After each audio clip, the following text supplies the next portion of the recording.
चलिए कि इनका मनस जी का क्वेश्चन ये था कि केपी को जानने के लिए वैदिक का बेसिक नॉलेज चाहिए या नहीं चाहिए। ठीक है, तो कि वैदिक एस्ट्रोलॉजी ही सबसे पुरानी नॉर्मली मानी जाती है। कई लोगों का ये भी ऑब्जर्वेशन है कि जो साउथ की नाड़ी एस्ट्रोलॉजी है ना, सबसे पुरानी वो है।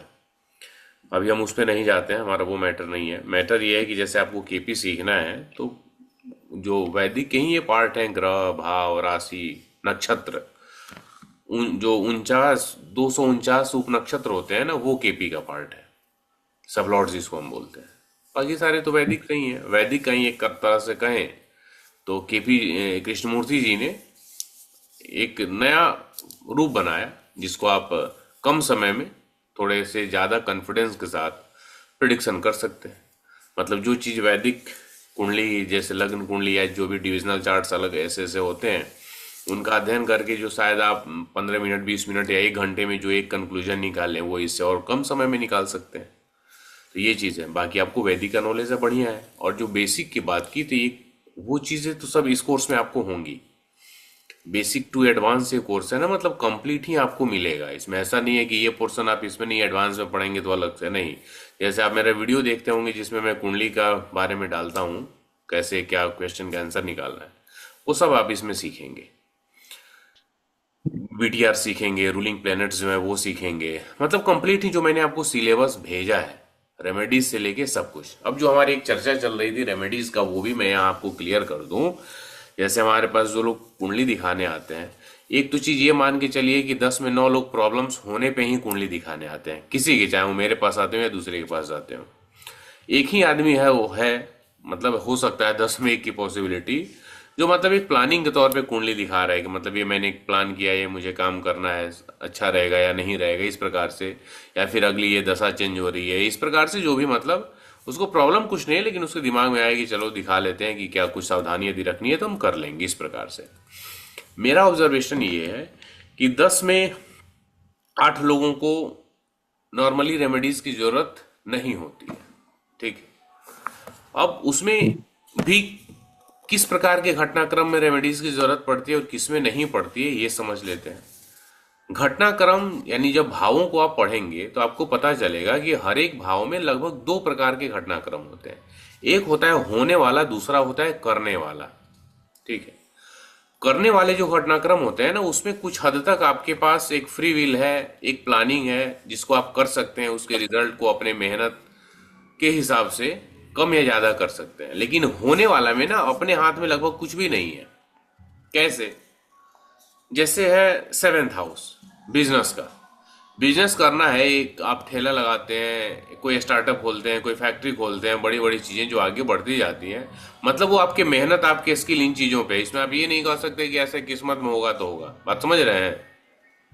बिजनेस जो करना है, तो उस बिजनेस को करना है तो आखिर वो मेहनत वो करनी पड़ेगी ना। ऐसा तो नहीं हो सकता है कि आप सिंपल गए, दुकान आपने खोल दिया और आप बैठे हैं, कुछ नहीं कर रहे हैं, और चीजें एकदम से वो दुकान आपका एक फैक्ट्री में बदल जाए, 200 500 1000 आउटलेट हो जाए। ऐसा नहीं हो सकता। आपको कुछ ना कुछ स्टेप्स लेने पड़ेंगे। और दुकान के लिए भी तो खोलना पड़ता है ना, जाना पड़ता है, कदम लेने उठाने पड़ते हैं। तो कहने का तात्पर्य है कि जो करने वाला घटनाक्रम है ना, उस करने वाले घटनाक्रम में करना सबसे इंपॉर्टेंट है। आपका कर्म सबसे इंपॉर्टेंट रोल प्ले करता है, वो आवश्यक है। तो इसमें केपी एस्ट्रोलॉजी जो है ना, वो बताती है कि आपकी कुंडली का स्ट्रेंथ क्या है और इसकी वीकनेस क्या है करने वाले में। लेकिन जो होने वाले घटनाक्रम है ना, उसमें चूंकि आपके पास करने के लिए कुछ होता नहीं है, वो तो होना है। अब उसमें कुछ बैड रिजल्ट आपको मिल रहे हैं, तो वहां रेमेडीज काम करती हैं।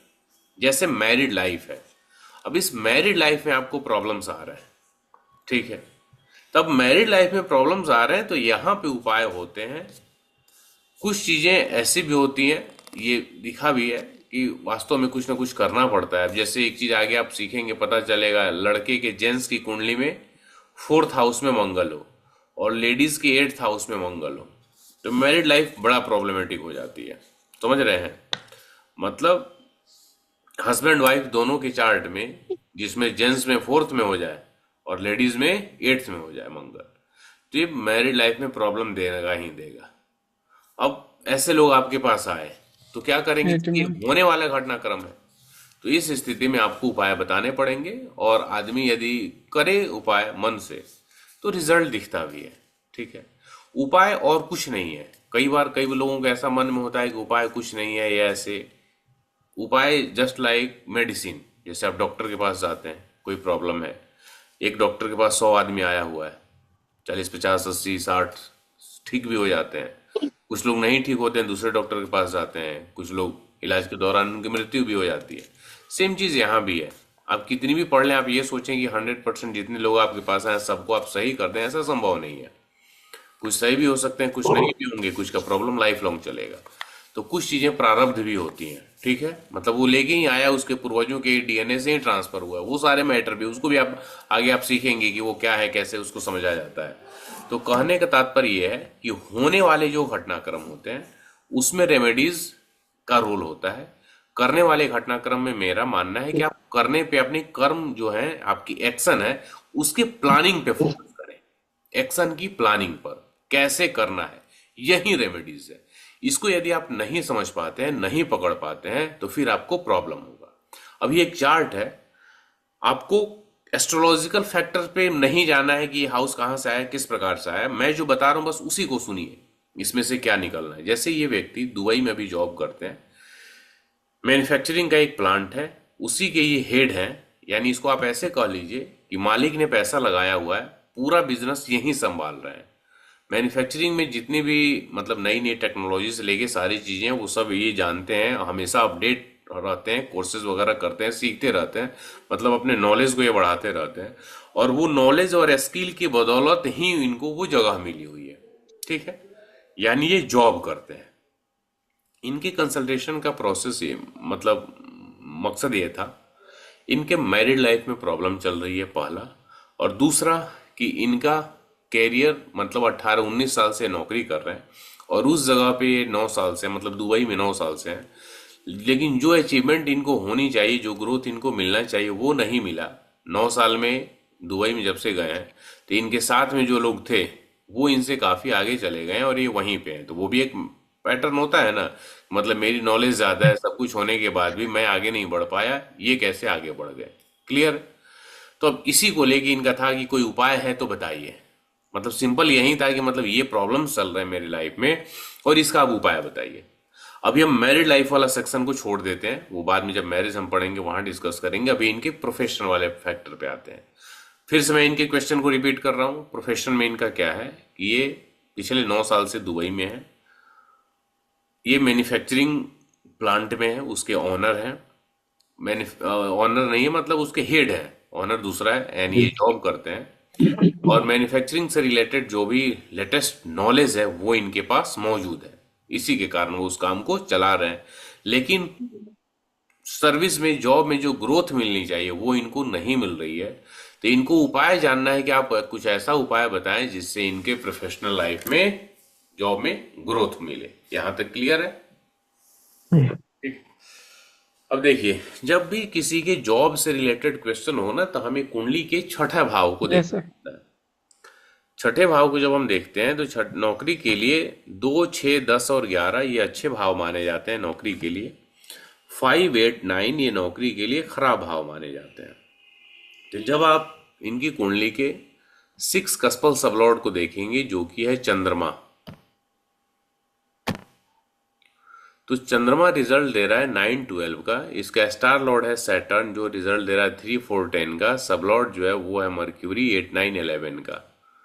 यानी इस चीज को यदि हम समझें तो चंद्रमा में 6 नंबर ऐड हो जाएगा। तो जो छठा भाव इनका है नौकरी वाला, उसमें छठा भाव नौकरी का है, नौवां जो नौकरी में प्रॉब्लम का है वो भी मौजूद है। इसका स्टार लॉर्ड जो शनि है, इसमें 10वां भाव नौकरी का है, बाकी कोई इसमें प्रॉब्लम वाला नहीं है। सब लॉर्ड यानी जो मर्क्यूरी है, ये मर्क्यूरी में 9वां और 8वां प्रॉब्लम का है और 11वां अच्छा है। 8वां बेसिकली नौकरी में प्रॉब्लम क्रिएट नहीं करता है, जातक के माइंडसेट पे प्रॉब्लम क्रिएट करता है। ठीक है, तो जातक को जब प्रॉब्लम है, जिस जगह पे आप हैं, आप खुद ही वहां पे कंफर्टेबल नहीं है, कोई ना कोई प्रॉब्लम्स आप फेस कर रहे हैं, तो डेफिनेटली वो आपके प्रोफेशनल लाइफ पे भी प्रभाव डालेगा ना, इसलिए भी इसको हम प्रॉब्लमेटिक मानते हैं। यानी प्लेनेट लेवल पे भी प्रॉब्लम है और सबलॉर्ड स्तर पे भी प्रॉब्लम है, तो कहीं ना कहीं ये तो बताएगा ना कि इनको प्रॉब्लम होगा। इसके साथ साथ हम जो देखें, मर्क्यूरी जो है ना वो अनटेनेंटेड प्लेनेट है, ठीक है, 2 और 4, तो 2 और 4 का रिजल्ट भी इसमें ऐड हो जाएगा मर्क्यूरी में, मतलब 8, 9, 11 के साथ साथ 2 और 4 भी जुड़ जाएंगे। तो कहने का मतलब सिंपल आप समझिए कि चंद्रमा में नौकरी के लिए अच्छे भाव भी हैं और नौकरी के लिए बुरे भाव भी हैं, यानी इनको नौकरी में प्रॉब्लम होगी। अब हम इनकी दशा को देख लेते हैं। इनकी जो दशा चल रही है वो चल रही है वीनस की, 2017 में चालू हुई है और 2037 तक रहेगी, यानी 37 तक रहेगी, ठीक है। वीनस में जब आप देखेंगे तो वीनस रिजल्ट क्या दे रहा है, वीनस रिजल्ट दे रहा है 7, 9, 12 का। इसका स्टार लॉर्ड 7, 9, 12 है और सब लॉर्ड जो है वो 7, 9, 12 है। वीनस जो है वो 10 और 12 का सब लॉर्ड है, तो 10 नंबर इसमें ऐड हो जाएगा, 12 नंबर पहले से मौजूद है, 10 नंबर जो है वो इसमें ऐड हो जाएगा। नौकरी के लिए 2, 6, 10, 11 इसमें से 10 नंबर मौजूद है, 5, 8, 9 में से 9 नंबर मौजूद है, मतलब तीनों ही स्तर पे 10th हाउस है, तीनों ही स्तर पे 9th हाउस है। नौकरी का मुख्य भाव छठा होता है जो इसमें मिसिंग है, लेकिन उसका सपोर्टिव हाउस 10th है। तो कहने का मतलब यह है कि इस पूरे शुक्र की दशा में इनको नौकरी में प्रॉब्लम्स भी आएगा, प्रॉब्लम का सामना भी करना पड़ेगा। शुक्र के पहले जो केतु की दशा थी, इस केतु को जब आप देखेंगे तो इस केतु में नौकरी के लिए निगेटिव हाउसेज जो 5 और 9 होते हैं वो 5, 9 प्लेनेट स्तर पे है, स्टार स्तर पे 9 है और सबलॉर्ड स्तर पे 5, 9 है। नौकरी के लिए जो सपोर्टिव हाउसेज हैं 2, 10 मौजूद हैं, लेकिन 6 नंबर इसमें मौजूद नहीं है। यानी नौकरी के लिए अच्छे हाउसेज भी हैं, नौकरी के लिए बुरे हाउसेज भी हैं। तो इसमें हुआ क्या है कि जो पिछले 19 साल से नौकरी कर रहे हैं, इसमें 6-7 बार नौकरी इनकी बदली भी है। तो नौकरी 5, 9 के कारण छूटती भी है और 2, 6, 10, 11 के कारण नौकरी मिलती भी है। तो केतु की दशा में 5, 9 है तो नौकरी छूटा भी, 2, 10 है नौकरी मिला भी। वैसे ही वीनस में आते हैं तो 9, 9 तीनों ही स्तर पे है, नौकरी में चेंजेस भी होंगे, और 10th नंबर है तो फिर नौकरी मिल भी जाएगी। मतलब नौकरी छूटना इनका प्रॉब्लम नहीं है। कई बार ऐसा लोगों के साथ होता है ना कि नौकरी छूट गया तो 2 साल 3 साल ऐसे बेरोजगार रह गए, इस टाइप से नहीं है। नौकरी छूटती है, नौकरी मिल जाती है। इनका प्रॉब्लम यह है कि इनको ग्रोथ नहीं मिल रहा। क्लियर। अब इनको ये जानना है कि आप मुझे कुछ उपाय बताइए। मेरे से पहले ये कई और एस्ट्रोलॉजर से मिल चुके थे। मैंने इनको ये कहा कि आपने जिनसे भी दिखाया है सभी लोग अपने अपने फील्ड के विद्वान ही रहे होंगे और सबने आपको कुछ न कुछ उपाय ही बताया होगा। यदि उन उपायों से बेनिफिट मिल गया होता तो आप मुझे 4100 पे करके कुंडली क्यों दिखा रहे होते? इस बात को समझिए। मैं फ्री में तो कोई सर्विसेज दे नहीं रहा हूं कि आपको लगा कि चलो ये फ्री में देख रहे हैं इनसे भी कुंडली दिखा लेते हैं। कुंडली की मैं 4100 लेता हूँ। अब आपने पे किए, कहीं ना कहीं आपको प्रॉब्लम है, तो बोले हाँ सर प्रॉब्लम तो है, तभी मैं आपसे दिखाया। मैंने बोला इसी पॉइंट पे आप ये सोचिए कि जो जिनसे भी आपने पीछे दिखाई थी सबने आपको क्या बताया? कोई ना कोई ग्रह का प्रॉब्लम ही बताया। जैसे किसी ने मंगल का प्रॉब्लम बताया, किसी ने वीनस का बताया, किसी ने मर्क्यूरी का बताया। कोई ये था कि 5-5 ग्रह 10th भाव में आपके बैठे हैं, ये प्रॉब्लम करेगा। किसी का ये था कि 6 लॉर्ड 8th में चला गया, ये आपको प्रॉब्लम करेगा। मतलब अलग अलग लोग अलग अलग रीजंस बताते हैं, वो चीज मिले। ठीक है, मैंने कहा ठीक है सबका, हम इसमें कोई कमेंट नहीं करेंगे कि किसने क्या सही बताया किसने क्या गलत बताया, उस मैटर को छोड़ दीजिए। मेरा ये मानना है कि मैं आपकी कुंडली का स्ट्रेंथ बताता हूं। अब तक आपने 18-19 साल काम कर लिए, आपने अब तक मुझे, मैंने उनको कहा कि जो मुझे समझ आया है कि किसी ने आपसे ये नहीं पूछा या शायद आपको किसी ने ये नहीं बताई कि आपको जो काम है वो किस प्रकार से करना है, ये ज्यादा इंपॉर्टेंट है। तो पहले स्ट्रेंथ को समझिए और काम के तरीके को बदलिए। 18 साल जो ऐसे आपने दिया है, अगला 18 महीना मेरे हिसाब से दीजिए, फिर आपको पता चल जाएगा। ठीक है, जॉब के लिए कोई उपाय नहीं है, एक्सेप्टेंस ही आपका रेमेडी है। ठीक। अब उनका था कि अब मुझे करना क्या है, अब उसको कैसे इनको आगे बढ़ना है। ठीक है, तो जो जॉब ये कर रहे हैं तो उसका प्राइमरी हाउस होता है 6 नंबर। ओवरऑल प्रोफेशन के लिए होता है 10th नंबर। अभी इनकी जो महादशा स्वामी है वीनस, वो इनका 10th का सबलॉर्ड बना हुआ है वीनस, ठीक है, 10th का सबलॉर्ड बना हुआ है। कस्बल इसी सब लोड है। कस्पल सबलॉर्ड बना हुआ है। इसी वीनस पे मैंने फोकस किया, इसी चीज को, क्योंकि ये वीनस की जो महादशा है ना, वो 20 साल की होती है और 17 में चालू, यानी 7 साल हुए हैं, अभी 13 साल इसको और रहनी है। एक बार फिर से आप वीनस की दशा को देख लीजिए, 17 से चालू हुई है, 37 तक रहेगी, अभी 24 चल रहा है, नहीं 13 साल रहनी है। मैंने इनको ये कहा कि जो आप काम करते हो, आपने अभी ये बताई कि आप मैन्युफैक्चरिंग के जो भी लेटेस्ट नॉलेज है उनसे आप परिचित हो, यानी आपको आता है, और उसी नॉलेज के बेस पे आप इस काम को कर रहे हो, ठीक है। यानी आप अपना नॉलेज दूसरे को धनी बनाने में लगा रहे हो, दूसरे को सपने को पूरा करने में लगा रहे हो। तो इस चीज को अपने लिए क्यों नहीं ला रहे? अब इनका था कि अपने लिए कैसे?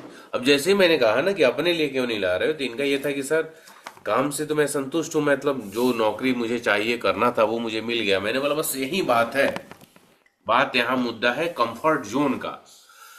आप कंफर्ट जोन में आके फंस गए हैं कि जो 8 9 घंटे की नौकरी आपको करनी है और जो भी आपकी सैलरी है वो आपको मिल जानी है, बस आप टेंशन फ्री हो गए हो। यदि आपको growth in the term of finance चाहिए, यानी पैसा के रूप में चाहिए, तो काम के तरीके को बदलिए। क्या बदलना है? 3 और 9 भाव जो होता है ना, वो होता है कम्युनिकेशन का। मतलब थर्ड हाउस यदि है तो है, नहीं है तो फिर 9th हाउस होना चाहिए, वो है कम्युनिकेशन का। तो मैंने कहा 3 और 9 इस भाव को आप यूज करो जो आपकी महादशा में है, यानी 3 नंबर नहीं है, 9 नंबर। किस चीज में यूज करना है? कम्युनिकेट करने के लिए। अपनी जो चीजें हैं उसको लोगों तक पहुंचाने के लिए आपको इसका प्रयोग करना है कि मैं ये जानता हूं, मैं इतने बेटर तरीके से कर सकता हूं। समझ रहे हैं? जब तक ये आप नहीं बताएंगे, कोई कैसे आपको करेगा? यानी सेल्फ एडवर्टीजमेंट पे आपको फोकस करना है। वीनस ब्रांडिंग का कारक है, 10th हाउस का सबलॉर्ड है, 10th का रिजल्ट दे रहा है, 10वां नंबर इसमें ऐड हो जाएगा। तो वो ब्रांडिंग आपको करना है ना। कोई भी आप टीवी पे या कहीं भी आप ऐड देख रहे होते हैं, उस चीज को आप जान रहे होते हैं, उसके बाद भी तो रोज ऐड आता है ना। क्यों आता है? वो आपको बार बार आपके दिमाग में बता रहा है।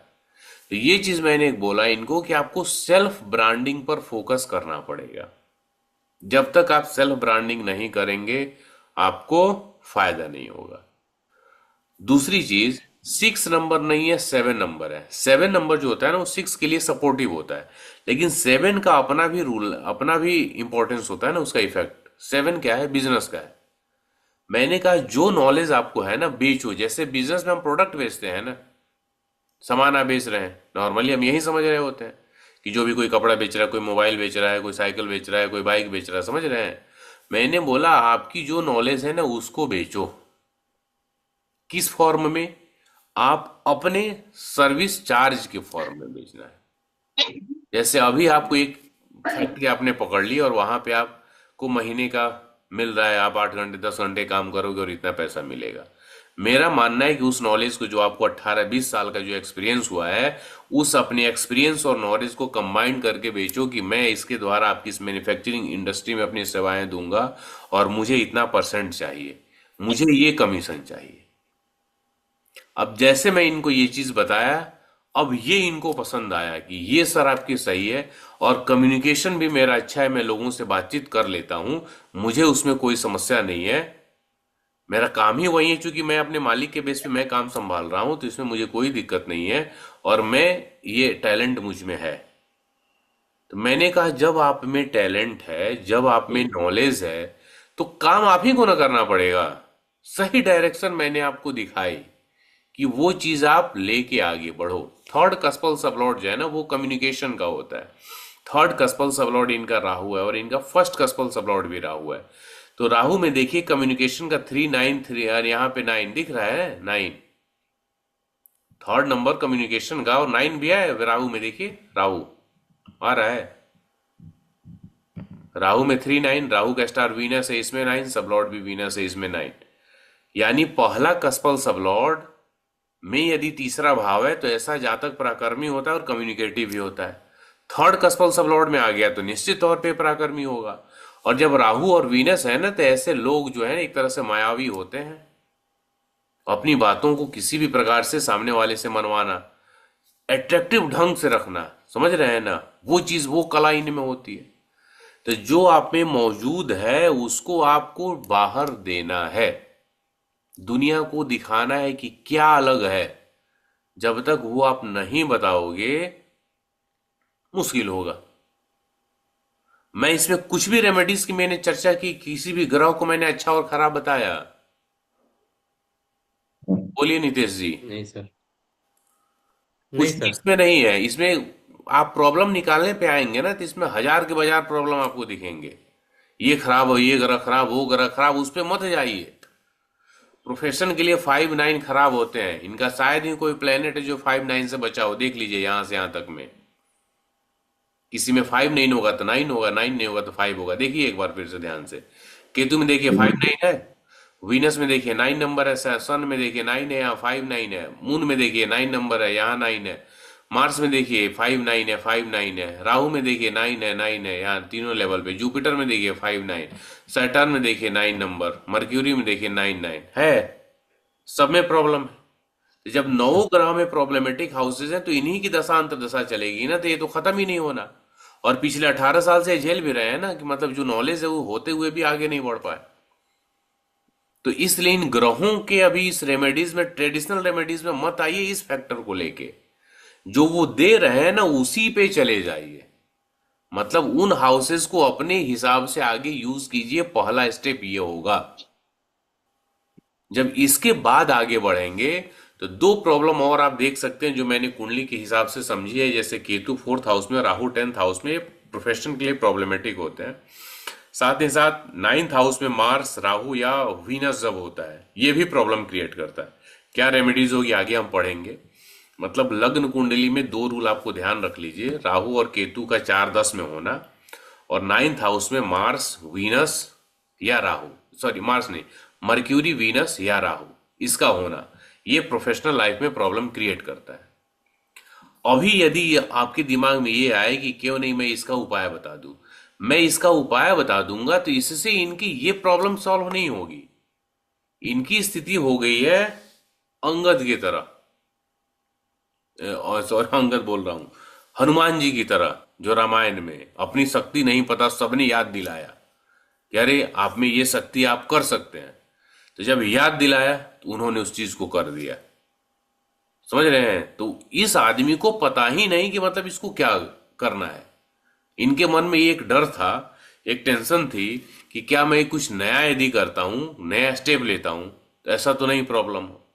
तो उसी स्ट्रेंथ को हमें कुंडली में देखना है और उसको बताना है। जब वो स्ट्रेंथ अपनी जान जाएगा तो अंगद की तरह अपने पांव को जमा देगा। ये है, अब पीछे नहीं हटना, पीछे नहीं हटेगा।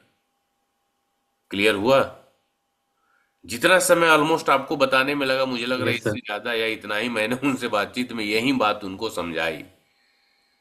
कोई भी जेम स्टोन्स इनका था, मैंने बोला कोई भी जेम स्टोन्स आपको नहीं पहनना है नौ ग्रहों का। कुछ अलग सेमी प्रीशियस स्टोन्स होते हैं, क्रिस्टल्स होते हैं, वो यूज किया जाता है, वही मैंने उनको एक बताया है।